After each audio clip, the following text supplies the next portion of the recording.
Hello বন্ধুরা, আমরা সবাই মিলে যাচ্ছি আমার বোনের বাড়িতে।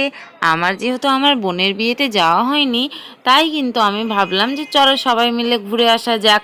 সেই জন্য আমি, পৃথ্বীরাজ, পিহু, রিক, নিঝুমা সব দিদিরা মিলে চলে যাচ্ছিলাম বোনের বাড়িতে বেড়াতে। আর এই যে আমি কিন্তু রেডি হয়ে গেছি আর সবাই রেডি হয়ে গেছে। এবার কিন্তু আমরা যাব বোনের বাড়ি। এই যে দেখতে পাচ্ছ, টোটোতে উঠে পড়েছি আমরা সবাই মিলে। আর নিঝুম, আমি আর পৃথ্বীরাজ আর দিদি এক সাইডে, আর অন্য সাইডে বসেছিল রিক আর দিদি আর পিহু। দেখো, যেতে যেতে একটা কাণ্ড ভাববে আমরা ভাবতে পারিনি।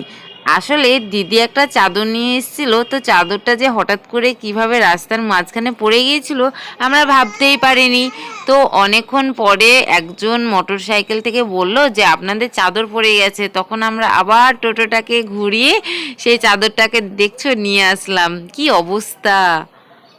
আসলে পিহু মাম্মাম দিদির কোলে ছিল, ও যে কখন রাগ করে ফেলে দিয়েছে কেউ বুঝতেই পারেনি। তো যাই হোক, চাদরটা তো পাওয়া গিয়েছে।